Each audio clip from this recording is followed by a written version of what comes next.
कुछ बड़ी खबरों का। बीजेपी के तीनों प्रत्याशी का राज्यसभा द्वारा तय हो गया। राज्यसभा निर्वाचन की स्क्रूटनी का काम पूरा हो चुका है। एक बड़ी खबर, 3 प्रत्याशियों को निर्वाचन प्रमाण पत्र मिलेगा। रजनीश अग्रवाल, तरुण चुग और महेश केवट विधानसभा पहुंचे और ये हाथों में आप देख रहे हैं निर्वाचन प्रमाण पत्र उनके हाथों में नजर आ रहा है जो वो दिखा रहे हैं और चेहरे पर तीनों के एक मुस्कान है। और बीजेपी के तीनों प्रत्याशियों का राज्यसभा जाना तय हो गया है। ये तस्वीर आप देखिए, एक्सक्लूसिव तस्वीर है, विधानसभा से सीधे आपको दिखा रहे हैं ये प्रत्याशी महेश केवट और तरुण चुग, साथ ही साथ रजनीश अग्रवाल, तीनों को मौका मिला और निर्वाचन पत्र उनके हाथ में देख सकते हैं आप। राज्यसभा निर्वाचन की स्क्रूटनी का काम पूरा हो चुका है। निर्वाचन सर्टिफिकेट जो होता है वो उनके हाथों में है और वो निर्वाचन सर्टिफिकेट उन्हें दिखाते हुए आप देखिए अभिवादन कर रहे हैं, सभी को धन्यवाद दे रहे हैं। और ये तीनों तस्वीरें, उनके साथ तमाम विधायक कार्यकर्ता मौजूद हैं। ये तस्वीरें बेहद खास है भारतीय जनता पार्टी के लिए। 3 सीटें मध्य प्रदेश के लिए और तीनों पर अब बीजेपी के ही कैंडिडेट्स नजर आएंगे। निर्वाचन प्रमाण पत्र उन्हें मिल चुका है। ये तस्वीरें बेहद खास, बीजेपी के तीनों प्रत्याशियों का नाम सामने आ गया। राज्यसभा निर्वाचन की स्क्रूटनी का काम पूरा हो चुका है। तो आपको बता दें कि आज आखिरी तारीख थी, हालांकि कांग्रेस की उम्मीदों पर जरूर पानी फेरा होगा। जी को भी सर्टिफिकेट मिल गया है और ये सीधी तस्वीरें आप देख रहे हैं। इस वक्त सभी तीनों कैंडिडेट को आप देखते हुए और तस्वीरें आप देख रहे हैं। सर्टिफिकेट मिल गया, महेश केवट को सर्टिफिकेट मिल गया जो चर्चा में बने हुए थे। और ये देखिएगा इस वक्त बड़ी खबर, तरुण चुग, रजनीश अग्रवाल और साथ ही भारतीय जनता पार्टी के रजनीश अग्रवाल जी। थैंक यू नहीं बोल रहे sir, thank you thank you Rajneesh ji देखिए मेरे साथ। थैंक यू थैंक यू क्या कहेंगे सर? थैंक यू बहुत धन्यवाद सर, किस तरह से बहुत धन्यवाद किस तरह से जीत को देखते बहुत हैं? बहुत धन्यवाद। देखिए, धन्यवाद करते हुए लेकिन आप तस्वीरें इस वक्त देख सकते हैं। बड़ी खबर है मध्य प्रदेश से जुड़ी हुई। राज्यसभा के लिए 3 प्रत्याशी रजनीश अग्रवाल, तरुण चुग और महेश केवट जो बीते 3 दिन तक चर्चा में बने रहे, तीनों को सर्टिफिकेट दे दिया है निर्वाचन का, यानी निर्वाचित घोषित कर दिया है। और मीनाक्षी नटराजन को लेकर जो मसला फंसा हुआ था, दिखाई दे रहा था, सुप्रीम कोर्ट में कल सुनवाई होगी, लेकिन स्क्रूटनी के बाद तीनों घोषित कर दिए। यानी बीजेपी से 2 लोगों को राज्यसभा जाना था, लेकिन तीसरी पर बीजेपी ने दांव लगाया और तीसरा प्रत्याशी भी जा रहा है। तस्वीरें आपको लिए चलता हूं बाहर की तरफ, जहां तीनों प्रत्याशी भारतीय जनता पार्टी की बात करेंगे। और ये बड़ी खबर है कि बीजेपी की रणनीति काम आई, किस तरह भारतीय जनता पार्टी अपनी रणनीति तैयार करती है। आप देखिए, कांग्रेस अपना नामांकन भी ठीक से दाखिल नहीं कर पाई। जो बीजेपी ने आरोप लगाए वो सच साबित हुए और इस वक्त बीजेपी के तमाम सारे नेता, सभी लोग यहाँ पहुंचे हुए हैं और मैं विधानसभा परिसर में ही हूँ। और तस्वीरें आपको दिखाता हूँ, बाहर की तरफ लिए चलता हूँ जहाँ तीनों प्रत्याशी पहुंचे हैं, मीडिया से बात भी करेंगे। और ये देखिए इस समय रवाना होते हुए तीनों प्रत्याशियों को आप देख सकते हैं जाते हुए। आप देखिए, ये देखिए महेश केवट, मीडिया बात करना चाह रही लेकिन मना किया उनसे बात करने का और बिना कुछ कहे तीनों प्रत्याशी यहां से रवाना हो रहे हैं। देखिए आप तरुण चुग को आप देख सकते हैं, साथ ही रजनीश अग्रवाल से भी बात करने का प्रयास किया, वो भी बात नहीं किए हैं। यानी बीजेपी की तरफ से कहा गया कि आपको कोई बात नहीं करना है। और ये देखिए तस्वीरें, ये इस वक्त ये देखिए तरुण चुग आ रहा है सामने से। तरुण चुग जाते हुए, तरुण चुग को सर्टिफिकेट मिल गया है यहाँ से रवाना होते हुए। एक बार प्रमाण पत्र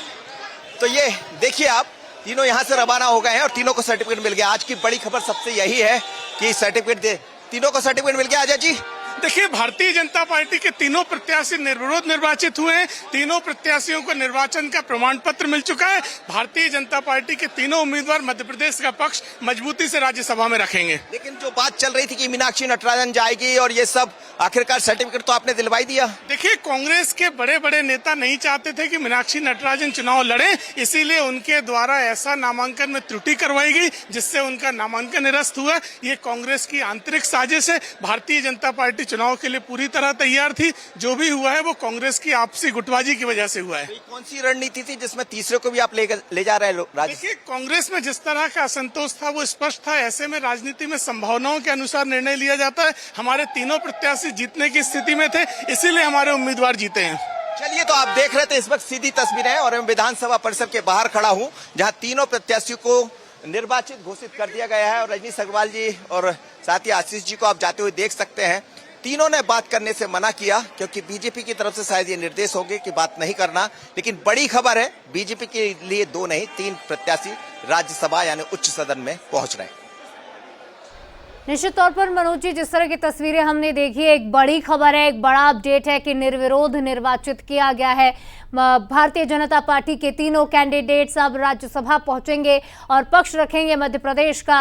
ये देखिए, बीजेपी के तीनों प्रत्याशी तस्वीरों में आपको दिखाई दे रहे होंगे और सर्टिफिकेट लेकर दिखाते नजर आए। लेकिन मनोज जी, किसी ने भी बात नहीं रखी अपनी, सिवाय धन्यवाद, सिवाय थैंक यू के कोई भी कुछ भी कहता नजर नहीं आया। शायद ये कहा गया होगा, ये गाइडलाइन दी गई होगी कि कोई बयानबाजी में आप मत उलझिए, जो भी हुआ है कांग्रेस का बीजेपी का उसमें मत उलझिए, आप सीधे सर्टिफिकेट दिखाइए, थैंक यू करिए और आगे बढ़ जाइए।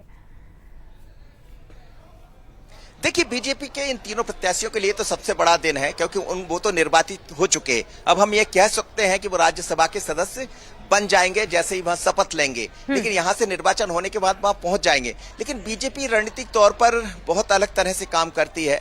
ये मसला मीनाक्षी नटराजन के मैदान में आने के बाद से थोड़ा विवाद का विषय भी बना। इसी विधानसभा में थे जब बंसल न्यूज सबसे पहले तमाम तरह की चीजों को दिखा रहा था, खबरें दिखा रहा था, और उसके बाद से स्थिति ये बनी कि तीनों ने मौन साध लिया। यानी बीजेपी के अंदर से ये कहा गया होगा कि आपको कुछ बोलना नहीं है, लेकिन बोले भले नहीं हो, पर ये समझ आ रहा था कि इसके साथ ही हमें आगे जाना है।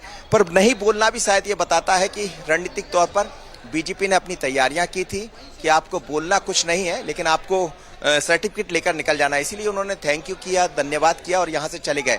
उनको तो छोड़िए, बीजेपी के वरिष्ठ नेताओं से भी बात करने का मैंने प्रयास किया, वो भी नहीं किए। हो सकता है थोड़ी ही देर बाद, जब अभी शाम को बाकी नेता लौट आएंगे, मुख्यमंत्री भी दिल्ली में है, प्रदेश अध्यक्ष भी आज शायद आउट ऑफ स्टेशन है, सभी आ जाएंगे तो उसके बाद मीडिया को वो बात भी करें। लेकिन आज की बड़ी खबर यही है कि तीनों प्रत्याशी निर्वाचित घोषित हुए हैं, निर्विरोध निर्वाचित घोषित हुए हैं और बीजेपी के लिए 2 नहीं, उनके खाते में 3 राज्यसभा और आ गई है। तो कुल मिलाकर 11 राज्यसभा यहां से है और अब ऐसा लगता है कि सभी बीजेपी की होने जा रही है। निश्चित तौर पर जिस तरह की तस्वीरें आ रही है वो तो यही साफ करती है। और उधर कांग्रेस की मुसीबत जरूर बढ़ गई होगी। अब आने वाले समय में कुछ हलचल भी देखने को मिल सकती है। जिस तरह से उन्होंने आंदोलन की बात कही थी, विरोध की बात कही थी, हालांकि अब अगर आंदोलन और विरोध होता भी है तो शायद कुछ किया नहीं जा सकता। जो निराशा हाथ लगी है वो तो साथ ही रहेगी। स्वाभाविक है, अब निराशा के अलावा कांग्रेस के पास कुछ बचा भी नहीं है। सुप्रीम कोर्ट का मसला हम जानते हैं कि जब कोई मामला कोर्ट में जाता है तो फिर उसमें सुनवाई चलती रहती है। अब कल यदि सुनवाई होती भी है सुप्रीम कोर्ट में तो वो किस तरह का, अब सुनवाई जो होगी वो सुनवाई इस पर नहीं होगी कि ये मसला नामांकन क्यों रद्द हुआ। अब सुनवाई इस पर होगी क्योंकि जो निर्वाचित हो गए वो सही हुए अथवा नहीं। तो अब नए ढंग से नई सुनवाई होगी क्योंकि निर्वाचन घोषित हो गया, निर्वाचन के बाद तीनों को यहाँ से निर्विरोध निर्वाचित घोषित कर दिया गया है। तो अब वो एक अलग प्रक्रिया का हिस्सा होगा। लेकिन अब सुप्रीम कोर्ट से थोड़ी बहुत कांग्रेस उम्मीद कर सकती है कि वो किस तरह का निर्णय लेती है। कई बार हम देखते हैं कि ऐसे मसलों में एक नया नियम भी वो बना देते हैं, कुछ नई गाइडलाइन भी तय कर देते हैं। तो क्या वो करके वो देखने को मिलेगा सुप्रीम कोर्ट से। पर ये तमाम तरह की चीजें सुप्रीम कोर्ट पर टिकी है। अभी तो भारतीय जनता पार्टी की बल्ले बल्ले है। निश्चित तौर पर बल्ले बल्ले है। वैसी जश्न की तस्वीरें भी जल्दी देखने को मिलेंगी शायद। मनोज जी, आप बने रहिए हमारे साथ, लेकिन दर्शकों जो हमारे साथ नए जुड़े हैं उन्हें एक बार फिर से हम ये अपडेट पहुंचा दे कि राज्यसभा में जो 3 चेहरे उतारे थे भारतीय जनता पार्टी ने, तरुण चुग, रजनीश अग्रवाल और महेश केवड़, जो तीसरी सीट पर उतारे गए मीनाक्षी नटराजन के खिलाफ, अब वो तीनों ही चेहरे, इन्हें 3 को ही निर्वाचन प्रमाण पत्र सौंप दिया गया है और ये तय हो चुका है कि मध्य प्रदेश की उन 3 सीटों पर राज्यसभा में प्रतिनिधित्व करेंगे भारतीय जनता पार्टी के तीनों कैंडिडेट्स। तो जल्दी जब शपथ ग्रहण होगा तब वो सांसद बन जाएंगे। लेकिन रजनीश अग्रवाल, महेश केवट और तरुण चुग की ये तस्वीरें बताती है कि बीजेपी की जिस तरह से मनोज जी भी कह रहे थे बल्ले बल्ले हो चुकी है, और जो दावा कर रही थी भारतीय जनता पार्टी शुरुआत से ही कि तीनों सीटें हमारी होंगी, हैट्रिक लगेगी, कुछ वैसी ही तस्वीरें सामने भी आई हैं। मनोज जी, आप हमारे साथ जुड़े, विश्लेषण किया, जानकारी दी, तस्वीरें पहुंचाई, आपका बहुत शुक्रिया। तो बीजेपी की राज्यसभा हैट्रिक जिसकी तस्वीरें भी हमने एक्सक्लूसिव तस्वीरें आप तक पहुंचाई, बातचीत करने की कोशिश की, लेकिन थैंक यू करके कैंडिडेट्स आगे निकल गए। अब इन्हीं तस्वीरों के साथ इसी